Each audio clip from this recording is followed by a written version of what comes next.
Hello, I'm Brian Fox. Welcome to my channel, I Hate Rock Music.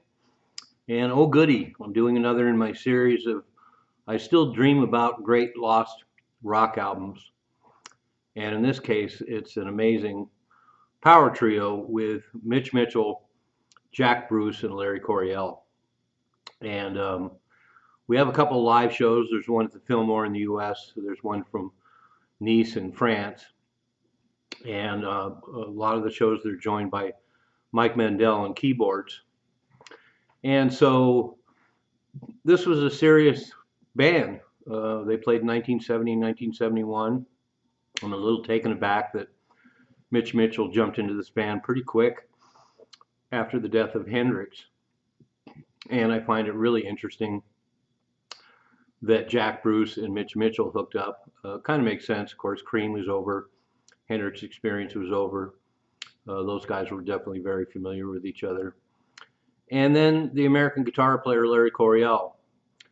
And that's one of the most intriguing aspects of this for me.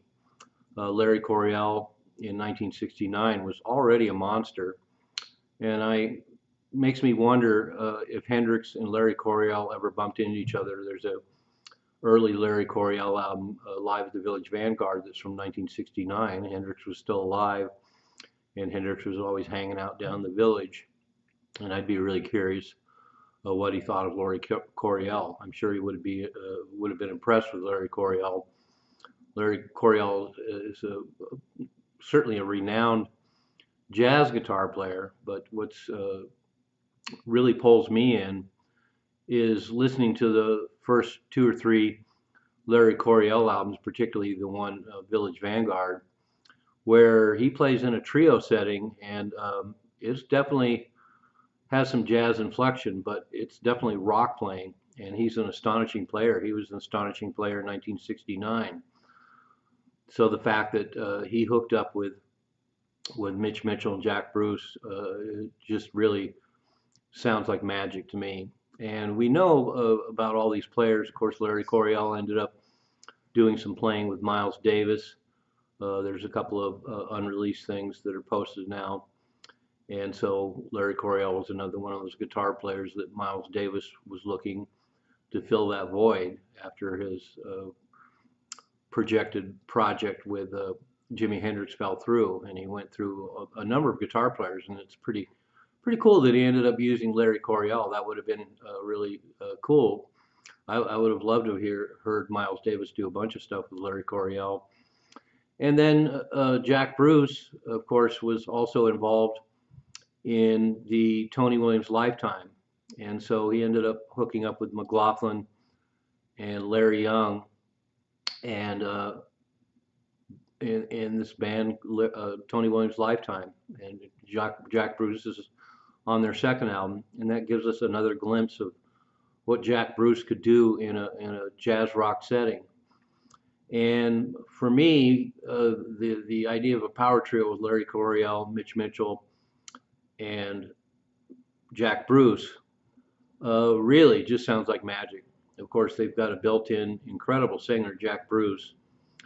Mitch Mitchell had a lot of jazz chops. Jack Bruce has a lot of jazz chops. And Larry Coryell has a lot of jazz chops.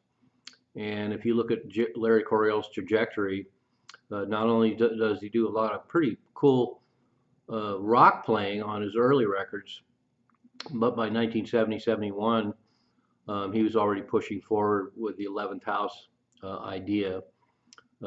He did one album that has him playing with John McLaughlin, and it's insane, wonderful playing. And that was before he formed his full-time 11th House band.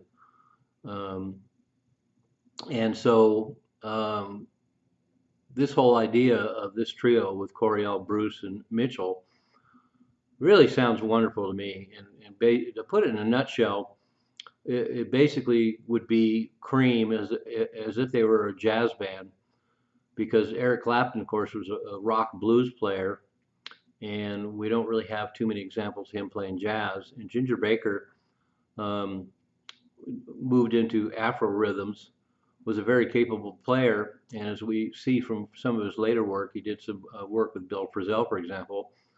He definitely moved into a jazz area and was very capable there.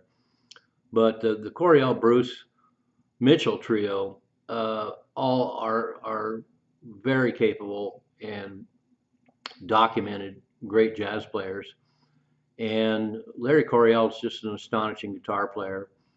And I think if they had recorded an actual album, particularly a studio album, it definitely would be Cream as a jazz band. And I love that idea.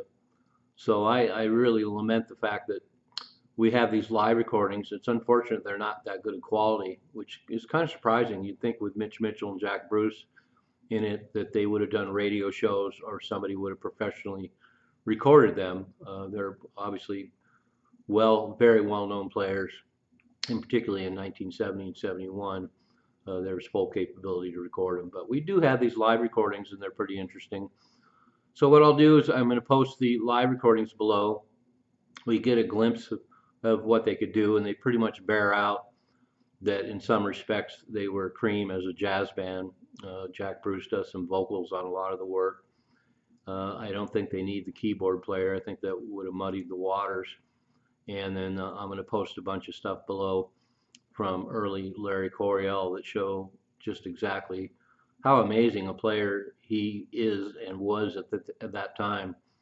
So I still dream about a great lost rock album by the Larry Coryell, Jack Bruce, Mitch Mitchell power trio. It would have been one for the ages.